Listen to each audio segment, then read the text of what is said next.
Second point हमारा solid sphere, और वो भी कौन सा, नॉन कंडक्टिंग। हमने एक प्रॉपर्टी ये पढ़ी थी कि कंडक्टिंग सरफेस के ऊपर कंडक्टर होता है सॉरी, तो कंडक्टिंग सरफेस के ऊपर सारा चार्ज चला जाता है। अगर हमारा मटेरियल नॉन कंडक्टिंग टाइप का हुआ तो उसकी बॉडी के अंदर पूरा चार्ज फैल जाता है।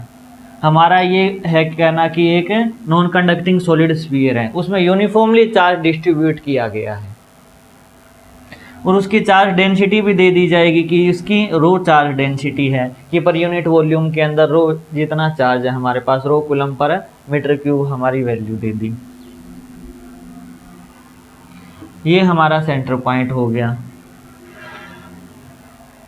अब हमें ये बताना है सबसे पहले कि अगर R की वैल्यू रेडियस से कम हुई तो इलेक्ट्रिकल फील्ड कितना होगा।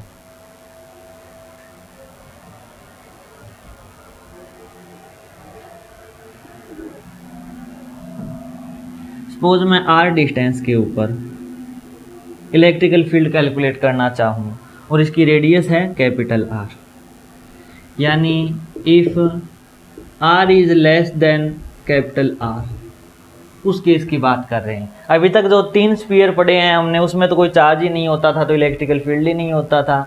अब हम क्या कहेंगे यहाँ पर कि इसका एक स्फीयर बना लेंगे। यहाँ तक टोटल स्फीयर इतना तो लाई करता है ना, इस P पॉइंट तक इस इतने स्फीयर का तो इफेक्ट आएगा। हमने एक बात ये पढ़ी थी कि रेडियली आउटवर्ड या इनवर्ड डायरेक्शन होती है।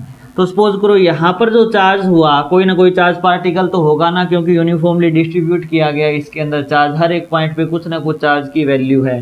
तो सपोज करो पॉजिटिव डेंसिटी थी तो यहाँ वाला तो इफेक्ट बाहर जाएगा, लेकिन यहाँ वाला इफेक्ट तो उसको कुछ ना कुछ वैल्यू चेंज करके ही जाएगा ना। रेडियली आउटवर्ड है तो इसका तो इफेक्ट इस पॉइंट पे आएगा, क्योंकि यह पॉइंट इसके लिए तो बाहर वाली साइड है।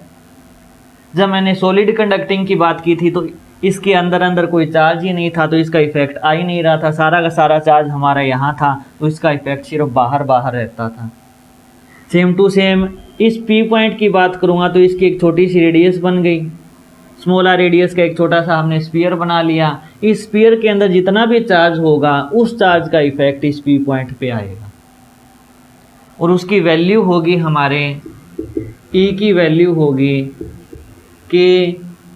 Q dash divided bye R square, ये वैल्यू होगी। अब हमें कैलकुलेट करना है Q डैश की वैल्यू कितनी है। इसके ऊपर टोटल चार्ज मैं Q मान लेता हूँ, डेंसिटी रो मान ली मैंने। तो हम Q डैश की बात करेंगे जैसे हम 10th क्लास में अपने परसेंटेज निकालते थे कि 500 में से जो मार्क्स ऑब्टेन है वो 1 में से 500 डिवाइडेड समथिंग डिवाइडेड बाय 500 और फिर 100 से मल्टीप्लाई करके परसेंटेज निकालते थे। उसी टाइप से टोटल चार्ज Q कितनी वॉल्यूम में स्प्रेड आउट है, टोटल चार्ज Q यानी 4/3 पाई R क्यूब के अंदर टोटल चार्ज कितना है, Q है। यूनिट वॉल्यूम में कितना आएगा चार्ज, टोटल चार्ज को वॉल्यूम से डिवाइड कर देंगे 4/3 पाई R क्यूब। अब हम बात कर रहे हैं इस स्फीयर की, इस स्फीयर के अंदर चार्ज कितना आएगा, तो इसकी वॉल्यूम कितनी होगी 4/3 पाई R क्यूब। इसमें चार्ज कितना आएगा multiplied by 4/3 pi R cube. तो इसको हम सोल्व करेंगे तो हमारे पास चार्ज आ जाएगा QR cube divided bye R cube. ये बिल्कुल एक सिंपल लैंग्वेज में समझा दिया गया है आपको। अदरवाइज हमें डेंसिटी दे रखी है और डेंसिटी का मीनिंग क्या होता है, चार्ज अपॉन वॉल्यूम। यही होता है ना डेंसिटी का मीनिंग, हमने डेफिनेशन भी पढ़ी थी, चार्ज अपॉन इट्स वॉल्यूम हमारी डेंसिटी होगी। तो हम 12th क्लास के स्टूडेंट होकर इन छोटी छोटी बातों को तो बोर्ड में लिख नहीं सकते, तो हम क्या करेंगे Q डैश हमारा क्या है, इस वॉल्यूम का चार्ज है ना, और हमें पता है यूनिट वॉल्यूम का चार्ज इतना होता है, तो Q डैश का मीनिंग क्या होगा, डेंसिटी इनटू इस स्फीयर की वॉल्यूम जो कि कितनी है 4/3 पाई R क्यूब है। और डेंसिटी की वैल्यू हमें पता है Q divided by 4/3 pi R cube है, multiplied by 4/3 pi R cube आ जाएगा, 4/3 से 4/3 कैंसिल, तो क्यू डैश की वैल्यू हमारे पास आ जाएगी Q R cube divided by R cube. तो ये वैल्यू इसमें पुट करेंगे तो हमारे पास ई की वैल्यू आएगी के Q D into Q dash की जगह क्यू इंटू आर क्यूब करेंगे, लेकिन आर स्क्वायर तो नीचे है ना, तो ऊपर की तरफ तो आर रह जाएगा और नीचे आर क्यूब रह जाएगा। एक इम्पोर्टेंट रिजल्ट हमारा। सिर्फ इतना सा ही कॉन्सेप्ट है कि हम इस नॉन कंडक्टिंग स्फीयर के अंदर की बात कर रहे हैं कि अंदर वाले पॉइंट के ऊपर इलेक्ट्रिकल फील्ड हमारा कितना होगा, तो हमें सिर्फ और सिर्फ इतना चार्ज सपोर्ट करेगा, क्योंकि बाहर वाला चार्ज तो रेडियली आउटवर्ड निकालेगा, अपना जितना भी इफेक्ट होगा वो सारा सारा बाहर जाएगा। इस पी पॉइंट के लिए सिर्फ और सिर्फ इस स्फीयर का इफेक्ट ही कैलकुलेट होगा। तो सबसे पहले हम निकालें कि इस स्फीयर का चार्ज कितना है। तो चार्ज होगा इसकी डेंसिटी मल्टीप्लाइड बाई इसकी वॉल्यूम, और डेंसिटी हमारी ये होती है वॉल्यूम से मल्टीप्लाई कर दी, तो इसके अंदर आने वाला क्यू डैश चार्ज हमारे पास आ गया ये, और इलेक्ट्रिकल फील्ड होता है K Q dash divided by R square, value put की तो हमें मिला ये। तो यानी अंदर वाले पॉइंट तक हमारा इलेक्ट्रिकल फील्ड ये रहेगा। अब सेकंड बात, अगर आर की value greater than equal to capital R हुई, उस केस में हम क्या करेंगे। अगर इसके बाहर आ जाएंगे तो हमने पहले ही पढ़ा था कि हम अपने लेवल तक क्या स्टडी करते हैं, पूरा पूरा स्फीयर क्या हो जाएगा, एक पॉइंट ऑब्जेक्ट हो जाएगा। तो हमारे लिए यह स्फीयर, जैसे इस पॉइंट की बात करूं मैं पी पॉइंट की, तो हमारे लिए यह स्फीयर क्या हो जाएगा, पूरा पूरा क्यू चार्ज ओ पे रखा हुआ है, तो ओ से पी की डायरेक्शन के अंदर हमारा इलेक्ट्रिकल फील्ड आएगा और टोटल का टोटल चार्ज क्यू का इफेक्ट आएगा। तो बिल्कुल वही सिंपल सी बात जो हम पहले 3 केस में कर चुके हैं कि इलेक्ट्रिकल फील्ड कितना आ जाएगा हमारा, K Q divided by R square in radial outward direction positive है, तो ओ से पी की डायरेक्शन में, तो ये आ जाएगा। अब बात करें ग्राफ की। ग्राफ में अगर आर की वैल्यू लेस देन रेडियस हुई तो के क्यू और आर ये 3 चीजें तो कांस्टेंट है ना हमारी, वेरी क्या कर रहा है, आर कर रहा है। यानी रेडियस से अंदर अगर हम बात करेंगे तो electrical field directly proportional to R होगा। जैसे ही रेडियस कैपिटल आर के बराबर या उससे बड़ी होनी स्टार्ट हो जाएगी, उस केस में हम ये लेते हैं जिसके अंदर आर स्क्वायर के इन्वर्सली प्रोपोर्शनल आ जाएगी बात। यानी इलेक्ट्रिकल फील्ड ओरिजिन और आर डिस्टेंस स्टार्टिंग में तो क्या होगा, डायरेक्टली प्रोपोर्शनल होगी। कब तक होगी डायरेक्टली प्रोपोर्शनल, जब आर की वैल्यू कैपिटल आर तक होगी, और इसकी मैक्सिमम वैल्यू कितनी जाएगी, K Q divided by R square जाएगी।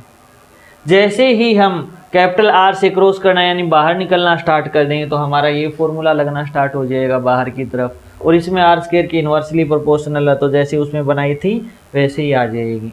यानी यहाँ पर ई डायरेक्टली प्रोपोर्शनल आर है और यहाँ पर E inversely proportional to R square है। तो ये हमारा इसका ग्राफ बन जाएगा। अब हमें एक छोटी सी बात ध्यान में रखनी है, वो छोटी सी बात ये है कि कई बार ऑब्जेक्टिव क्वेश्चंस में हमें ये कह दिया जाता है कि सरफेस के बहुत ज़्यादा नज़दीक, very close to the solid sphere. अगर ये बात कह दी जाए यानी सॉलिड स्फीयर के बहुत ज़्यादा क्लोज, तो याद करो डिस्क वाली बात कि एक डिस्क के बहुत ज़्यादा नज़दीक जाते हैं तो वह डिस्क हमें इनफाइनाइट शीट के तरीके से बिहेव करना स्टार्ट कर देगी। इनफाइनाइट शीट बन जाएगी तो हमारा वही इनफाइनाइट शीट वाला कॉन्सेप्ट लगना स्टार्ट हो जाएगा। अगर कंडक्टिंग हुआ तो यहाँ पर इलेक्ट्रिकल फील्ड हमारा sigma divided by 2 epsilon not होगा, सॉरी एप्सिलॉन नॉट होगा। अगर नॉन कंडक्टिंग हुआ तो sigma divided by 2 epsilon not होगा। बोर्ड लेवल के अंदर ये बातें हमारे काम की नहीं है, लेकिन नीट में कई बार कह दिया जाता है कंडक्टिंग स्फीयर के बहुत ज़्यादा क्लोज हुई तो यह स्फीयर हमारे लिए इनफाइनाइट शीट के तरीके से बिहेव करेगा और उस हिसाब से हमें न्यूमेरिकल्स करने होंगे। चलिए इनके न्यूमेरिकल करते हैं।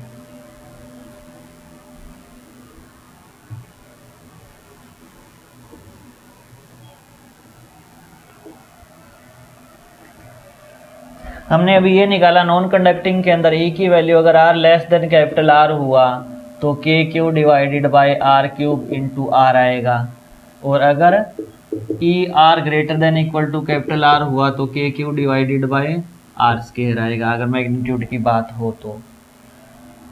हमें एग्जाम्पल दे दिया कि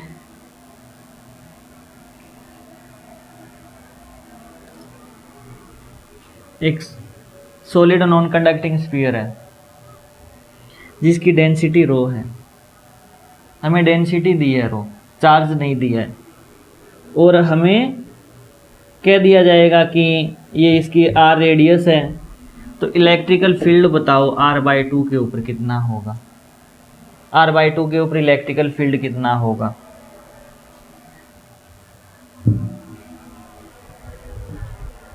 स्क्रीन पॉज करके आप खुद एक बार इस न्यूमेरिकल को सॉल्व करके देख सकते हो। वैसे इसको हम डेंसिटी की फॉर्म में कैसे लेके जाएंगे वो चीज़ बता रहा हूँ मैं यहाँ पर। आप डेरिवेशन के बीच में डायरेक्ट डेंसिटी की फॉर्म में भी वैल्यू पुट कर सकते थे, लेकिन अगर बोर्ड में डेरिवेशन ये पूछी जाएगी तो आपको रिजल्ट इसी फॉर्म में निकालना होगा, न कि डेंसिटी की फॉर्म में। तो हमारे पास ई की वैल्यू आई थी K Q divided by R cube into R आई थी। अगर मैं इसको के की वैल्यू क्या पुट करूं, 1/4 पाई एप्सिलॉन नॉट पुट कर दूं, के की वैल्यू तो इतनी होती है ना। अब मैं क्या करूंगा, इसको 3 से डिवाइड कर दिया और 3 से मल्टीप्लाई कर दिया। मैंने सिर्फ और सिर्फ के की वैल्यू को पुट किया है 1/4 पाई एप्सिलॉन नॉट, और फिर उसको 3 से मल्टीप्लाई किया और 3 से डिवाइड किया है। अब ध्यान से देखो ये क्या है, 4/3 पाई आर क्यूब है, और क्यू डिवाइडेड बाय वॉल्यूम क्या होता है, डेंसिटी होता है ना। यानी हमारे पास ई की वैल्यू आ जाएगी density into R divided by 3 epsilon naught, ये वैल्यू बच जाएगी। Q divided by 4/3 pi R cube का मतलब तो वॉल्यूम हो गया, 4 डिवाइडेड बाय वॉल्यूम होता है इसकी वॉल्यूमेट्रिक चार्ज डेंसिटी, तो हमारी ई की वैल्यू इतनी आ जाएगी। यानी इसकी दूसरी फॉर्म ये होगी rho R divided by 3 epsilon naught. अब तो बिल्कुल इजी हो गया ये हमारे लिए कि R इज इक्वल टू क्या है, r/2 है, तो इलेक्ट्रिकल फील्ड कितना होगा हमारा, डेंसिटी रो दे रखी है, R की वैल्यू r/2 दे रखी है डिवाइडेड बाय 3 एप्सिलॉन नॉट, यानी रो r/6 एप्सिलॉन नॉट हमारे R की वैल्यू आ गई। हमें ये कह दिया जाए कि इलेक्ट्रिकल फील्ड बताओ, ये फर्स्ट पार्ट था इसका। Second part electrical field at R बताओ कितना होगा, R के ऊपर इलेक्ट्रिकल फील्ड की वैल्यू कितनी होगी। तो R के ऊपर इलेक्ट्रिकल फील्ड की वैल्यू के क्यू बाय आर स्क्वायर होती है ना, और क्यू की वैल्यू हम क्या पुट करेंगे, जैसे डेंसिटी होती है चार्ज अपॉन वॉल्यूम, तो चार्ज क्या हो जाएगा, डेंसिटी इंटू वॉल्यूम हो जाएगा ना, तो हम यही पुट करेंगे के इंटू, के का मतलब 1/4 पाई एप्सिलॉन नॉट, चार्ज का मतलब डेंसिटी इंटू वॉल्यूम होता है 4/3 pi R cube, divided by R square का मतलब कैपिटल आर का स्क्वायर, क्योंकि आर कैपिटल आर के बराबर है। तो 4 पाई से तो 4 पाई कैंसिल हो जाएगा, इससे ये कैंसिल हो जाएगा, तो rho R divided by 3 epsilon naught हो जाएगा। तो आप देख सकते हो अगर कैपिटल आर की बात हुई यानी सरफेस की बात हुई, चाहे मैं इस फॉर्मूले में डायरेक्ट वैल्यू पुट कर दूं, चाहे उस फॉर्मूले में घुमा के वैल्यू पुट कर दूं, आंसर तो सेम ही आना है। क्योंकि यहाँ पर अगर आर की जगह कैपिटल आर रखता तो डायरेक्ट मेरा आंसर तो यही आया है ना। तो दोनों फॉर्मूले सरफेस के लिए वैलिड होते हैं। अगर बात कर दी जाएगी कि बाहर बताओ 2r के ऊपर बताओ तो कितना होगा, उस केस में हम क्या करेंगे, उस केस में E एट 2r कितना होगा, 1/4 पाई एप्सिलॉन नॉट, तो k की वैल्यू है, k इंटू क्यू की वैल्यू क्या होगी, density into volume 4/3 pi R cube होगी।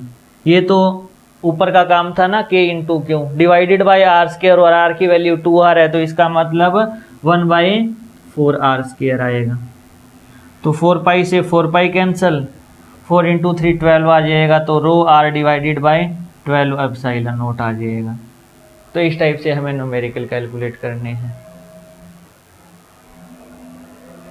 एक सीट के अंदर एक अच्छे लेवल का आप मान सकते हो कि नीट लेवल का मानो, चाहे जेईई मेंस लेवल का एक क्वेश्चन दिया गया है, उसको 2 मेथड से सोल्व किया गया है। दोनों के दोनों मेथड आप थ्योरी नोट्स में ज़रूर देख लेना।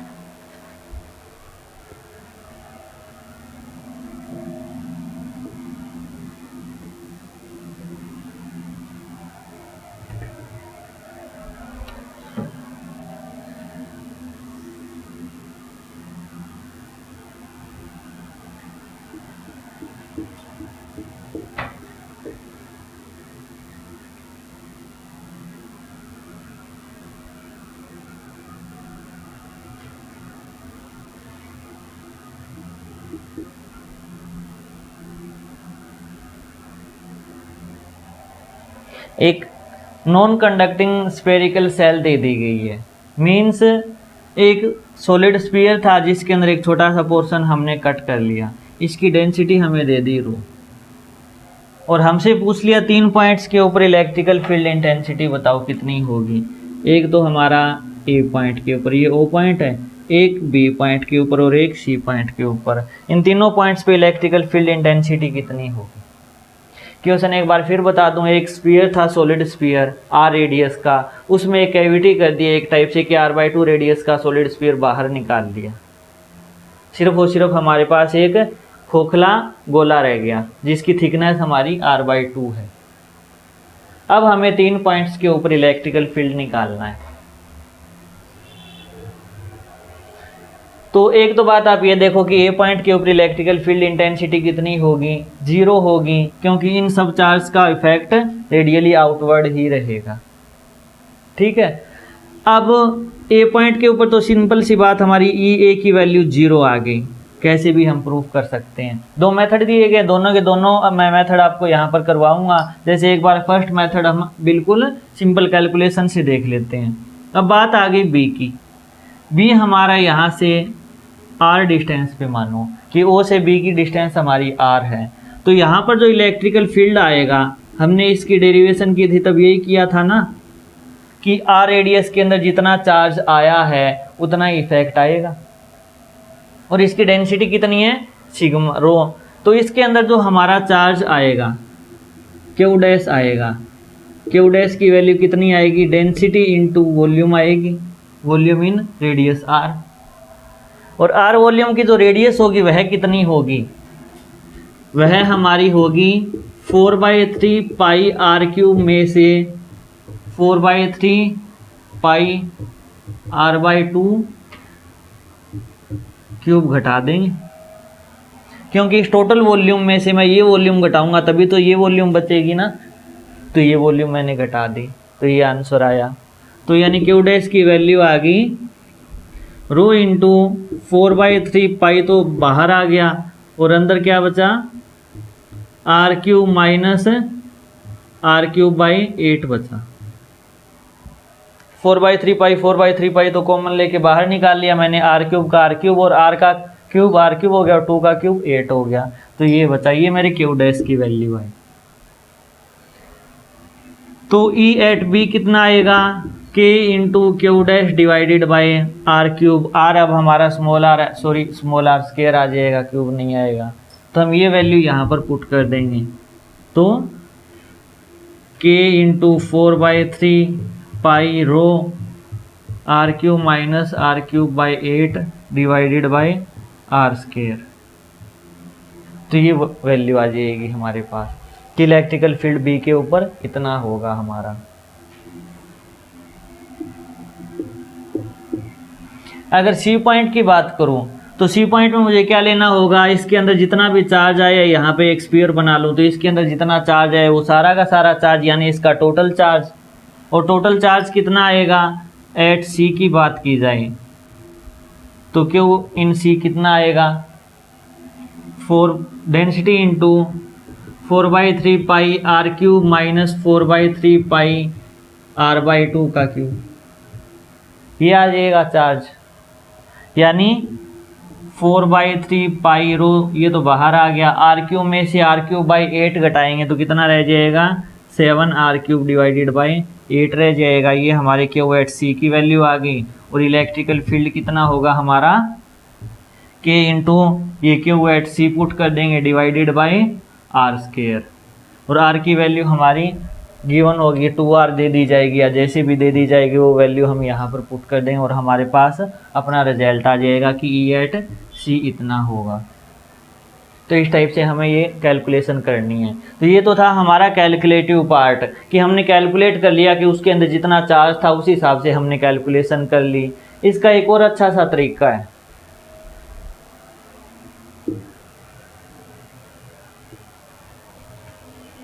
जैसे ए का तो बिल्कुल सिंपल है कि 0 आएगा इफेक्ट।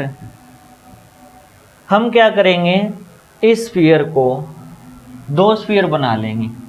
एक तो पूरा का पूरा कैपिटल R का स्फीयर जिसके अंदर डेंसिटी रो है, यानी मैं अपनी तरफ से अज्यूम करूंगा कि इसमें रो डेंसिटी का एक R/2 का एक सॉलिड स्फीयर डाल दिया, और सेम टू सेम मैंने क्या कर दिया, R/2 का नेगेटिव रो का डाल दिया। यानी यह इतनी खाली जगह थी, पॉजिटिव से भर दी और एक इसका नेगेटिव इफेक्ट भी छोड़ दिया, डबल इफेक्ट कर दिया इसका यहाँ पर मैंने। तो अब क्या होगी बात हमारी, अगर किसी की ये बात समझ में नहीं आ रही तो आप खुद सोच के देखो। इसको मैंने पॉजिटिव से भर दिया और नेगेटिव साथ में रख दिया, इफेक्ट तो वैसे ही 0 ही हुआ ना इसका। यानी मैथमेटिकली तो हमने कुछ नहीं किया ना, जितना पॉजिटिव डाला उतना ही उसके ऊपर नेगेटिव रख दिया। बट कैलकुलेशन में हमारी आसानी ये हो गई कि जो हमारा बी पार्ट था, यहाँ पर बी पॉइंट था, वो बी पॉइंट इसके तो यानी R/2 वाले पार्ट के तो बाहर आ गया और इसके अंदर रह गया। तो इसके तो बी पॉइंट यहाँ पर है बाहर और इसके अंदर है, तो इसके पॉजिटिव के कारण इफेक्ट निकाल लेंगे, उसमें से घटा देंगे नेगेटिव वाला इफेक्ट, हमारे पास फाइनल इफेक्ट आ जाएगा। घुमा फिरा ये कैलकुलेशन तो वही रहेगी, लेकिन बहुत बार कॉम्प्लिकेटेड सिचुएशन बनती है तो पॉजिटिव डाल के नेगेटिव उसके साथ रख देते हैं, तो हमारा एक कंप्लीट स्टडी आसानी से हो जाती है। जैसे E@B की बात करूं तो अगर R रेडियस अंदर है, ये स्मॉल r डिस्टेंस मानो आप, तो हमारी इसकी कैलकुलेशन क्या होगी, एक नॉन कंडक्टिंग स्फीयर है, उसके अंदर वाले पॉइंट के ऊपर इलेक्ट्रिकल फील्ड की वैल्यू कितनी होती है, KQ divided by R³ into R होती है ना। और Q की वैल्यू अगर सिग्मा की फॉर्म में बात कर रहे थे तो हमने निकाली थी, सॉरी रो की फॉर्म में, तो रो R divided by 3 epsilon not होती है ना। तो EB की वैल्यू आ जाएगी रो R divided by 3 epsilon not. और इसके कारण कितनी आएगी, अगर किसी सॉलिड स्फीयर के बाहर बात करें हम, तो बाहर जो हमारा इलेक्ट्रिकल फील्ड होता है वह K इंटू इसका चार्ज कितना होगा, माइनस की तो डेंसिटी हो गई इसकी, नेगेटिव हो गई, इंटू 4/3 पाई R/2 का क्यूब हो गया और डिवाइडेड बाय R² हो गया। KQ डिवाइडेड बाय R² ही तो होता है एक सॉलिड स्फीयर के बाहर की बात करते हैं हम, तो इन दोनों को जोड़ेंगे तो हमारा वही रिजल्ट आएगा सेम टू सेम। इसी टाइप से अगर मैं C पॉइंट की बात करूं कि E@C क्या होगा, E@C क्या होगा, C तो इस बड़े वाले स्फीयर के भी बाहर का पॉइंट है और छोटे वाले स्फीयर के भी बाहर का पॉइंट है।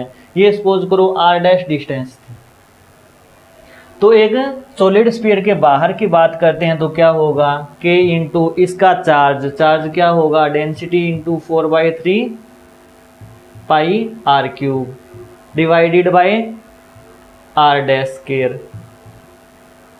और प्लस K इंटू छोटे वाले स्फीयर से डिस्टेंस तो उतनी है ना, क्योंकि दोनों का सेंटर तो सेम हुआ, इससे इसकी डिस्टेंस बड़े वाले से जितनी R' उतनी तो छोटे वाले से ही R' हुई। तो वही हमारा ये होगा कि रो इंटू वो भी नेगेटिव का रो 4/3 पाई R/2 का क्यूब डिवाइडेड बाय R' का होल स्क्वायर। इसको सोल्व करोगे वही रिजल्ट हमें वापिस से मिल जाएगा।